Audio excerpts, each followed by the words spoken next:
Sir के प्रबुद्ध जनों के साथ आज के संवाद के कार्यक्रम में मंच पर उपस्थित भारतीय जनता पार्टी के क्षेत्रीय अध्यक्ष श्री सत्येंद्र सिसोदिया जी, जिला के अध्यक्ष श्री विकास चौहान जी, लोकप्रिय सांसद और तीसरी बार भारतीय जनता पार्टी के प्रत्याशी डॉक्टर भोला सिंह जी, हमारे सभी विधायकगण श्री देवेंद्र सिंह लोधी जी, श्री प्रदीप चौधरी जी, श्री संजय शर्मा जी, श्री चंद्रपाल सिंह जी, श्री अनिल शर्मा जी, जिला पंचायत अध्यक्ष डॉक्टर अंतुल देवतिया जी, लोकसभा के प्रभारी और विधान परिषद सदस्य श्री जयपाल सिंह व्यस्त जी, भारतीय जनता पार्टी के प्रदेश के मंत्री श्री चंद्रमोहन सिंह जी, लोकसभा के सहसंयोजक हिमांशु मित्तल जी, योगेंद्र चौधरी जी, राष्ट्रीय लोक दल के अध्यक्ष श्री पंकज प्रधान जी, हमारे नगर पालिका परिषद और नगर पालिकाओं के सभी अध्यक्षगण, समाज का नेतृत्व वर्ग जो प्रबुद्ध जन के रूप में यहां पर उपस्थित हुआ है, ऐसे हमारे सभी यहां पे उपस्थित संतजन, अधिवक्ता, चिकित्सक, शिक्षक, व्यापार मंडल और अलग अलग तबके से जुड़े हुए उपस्थित सभी हमारे प्रबुद्ध जन, उपस्थित बहनों और भाइयों, आज के इस प्रबुद्ध जन सम्मेलन में मैं आपका हृदय से स्वागत करता हूं, अभिनंदन करता हूं।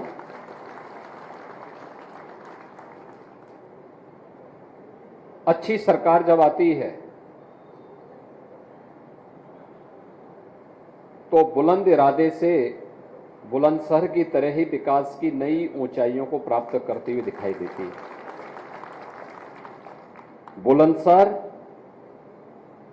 मुझे याद है 2017 में या उससे पहले जब कभी चुनाव प्रचार के लिए हमें आना होता था तो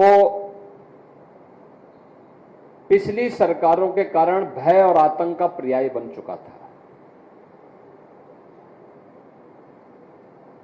कभी स्वर्गीय बाबूजी कल्याण सिंह जी की कर्मभूमि के रूप में जो धरती विख्यात रही हो, महाभारत कालीन इस धरती का अपना महत्व रहा हो, जगत जननी मां भगवती अवंतिका देवी का आशीर्वाद जिस धरा पर रहा हो और मां गंगा और यमुना का आशीर्वाद जिस धरा को निरंतर प्राप्त होता रहा हो,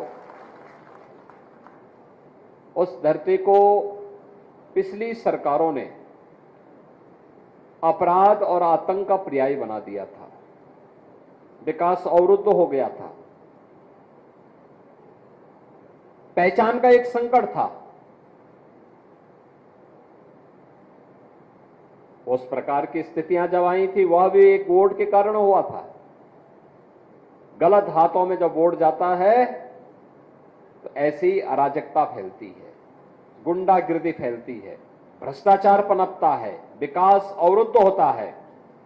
लेकिन जब उसी लोकतांत्रिक अधिकार का आपने सही इस्तेमाल किया और अपना वोट सही जगह दिया तो मोदी जी के नेतृत्व में नए भारत का दर्शन हम सब कर रहे हैं। उत्तर प्रदेश में व्यापक परिवर्तन देखने को मिला है। आज अराजकता नहीं है, एक वोट अराजकता भी ला सकता है, गलत हाथों में जाएगा, एक वोट सही हाथों में जाएगा तो वह आपको आपकी आस्था का सम्मान भी करा देगा। बहनों और भाइयों, मैं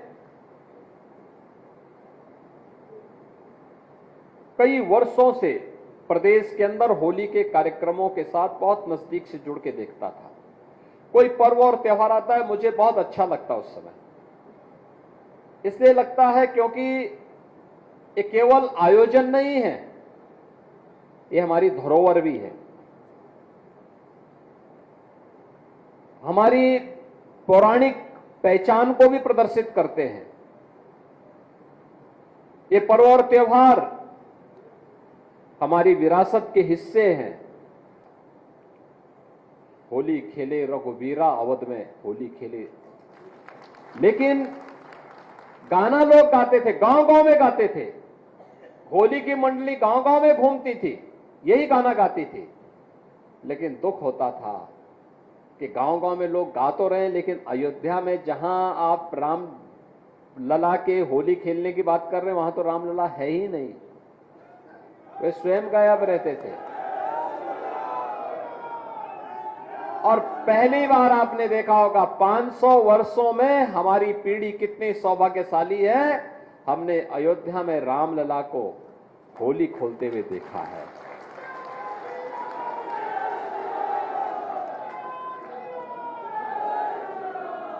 यह परिवर्तन जो असंभव था वह संभव हुआ है। पिछली सरकारों की दंगा पॉलिसी को भी आप लोगों ने देखा है, दंगा होता था। मैं 2017 में जब आया था यही विधानसभा चुनाव का शुभारंभ करने के लिए, जब मैंने यहां पे चुनाव की बात कही तो लोगों ने कहा, अरे साहब यहां पे तो एक सरकार का एक मंत्री ऐसा है कि जो उसके सामने कौन बोल पाएगा। यानी सरकार के संरक्षण में और आम जनता की आवाज को किस कदर बंद कर दिया जाता था। व्यापारी असुरक्षित,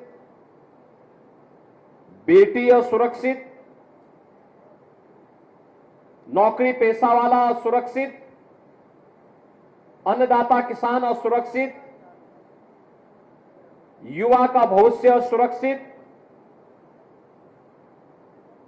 सुरक्षित था तो केवल गुंडे थे या कुछ चंद परिवार थे, और आज जो गुंडे पहले सुरक्षित थे आज वे असुरक्षित हुए हैं, और जनता जनार्दन, बेटी हो व्यापारी हो, जनता जनार्दन सुरक्षित महसूस कर रहा है। एक वोट की कीमत है, एक वोट हमारी किस्मत को, उसकी तकदीर और उसकी तस्वीर को बदल सकता है, और उसको या फिर उसको बर्बादी के रास्ते पर भी ले जा सकता है। लोकतंत्र का उपयोग करेंगे तो भविष्य को सुनहरा उज्जवल भविष्य की ओर अग्रसर लेके चल सकता है, लेकिन उसका दुरुपयोग करोगे, गलत हाथों में जाएगा तो उसको बर्बाद करने में चूकेगा भी नहीं। और यही होता था। और मैं अभिनंदन करूंगा आप सबका, बुलंदशहर वासियों का खास तौर पर। उन्होंने 17 के बाद से सभी सीटें भारतीय जनता पार्टी की झोली में भर करके दिया। कोई सोचता था बुलंदशहर में गंगा एक्सप्रेसवे जाएगी, वह साकार हो रहा है। आप बुलंदशहर में बैठेंगे 6 घंटे में, इस वर्ष के बाद, इस वर्ष के अंत तक ऐसा प्रयास हो रहा है कि प्रयागराज में अगले वर्ष कुंभ का आयोजन होगा, तो उस कुंभ के आयोजन में बुलंदशहर के लोग 6 से 8 घंटे में सीधे पहुंच जाएंगे।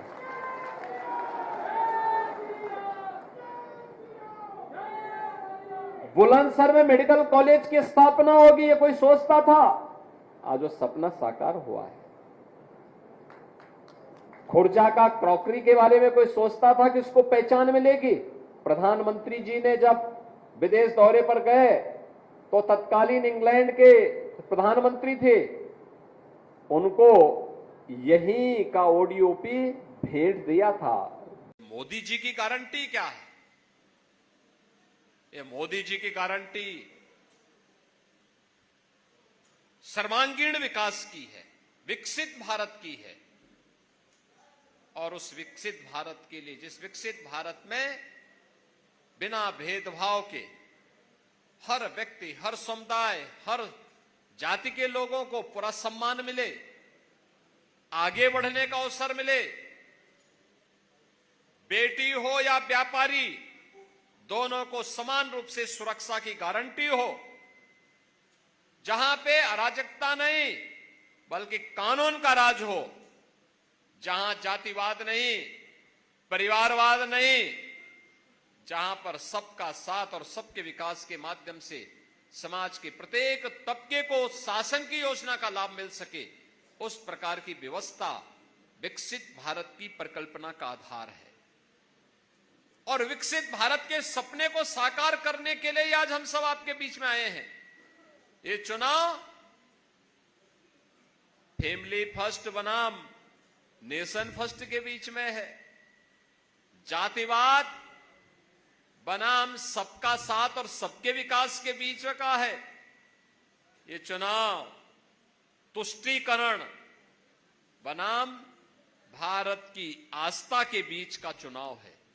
और इसमें हम सबको देखना है, जो लोग अराजकता पैदा करते थे, कर्फ्यू लगाते थे, दंगा करवाते थे, सत्ता फिर उनके हाथों में आएगी या दंगा मुक्त, कर्फ्यू मुक्त एक सुरक्षित वातावरण देने वाली प्रधानमंत्री मोदी जी के नेतृत्व की उस सरकार में, जिसने बिना भेदभाव के शासन की योजना का लाभ लोगों को प्रदान किया है।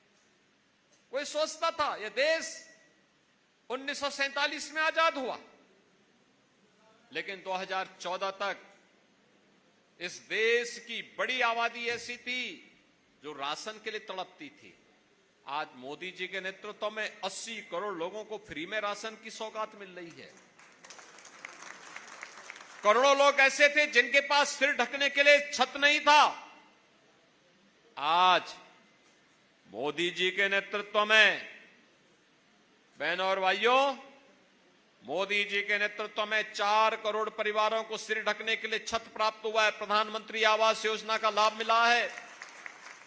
किसी परिवार में कोई गरीब बीमार हो जाता था, लोग तरसते थे, क्या होगा, कहां जाएंगे, गंभीर बीमारी हो गई तो पूरा परिवार तबाह हो जाता था। लेकिन आज देश के अंदर 60 करोड़ लोगों को 5 लाख रुपए की स्वास्थ्य बीमा का कवर प्रधानमंत्री आयुष्मान भारत योजना के अंदर उपलब्ध हुआ है। देश आजाद हो गया, लेकिन लोगों के घर में बिजली नहीं पहुंची थी। 2.5 करोड़ लोगों को फ्री में बिजली के कनेक्शन उपलब्ध कराए गए।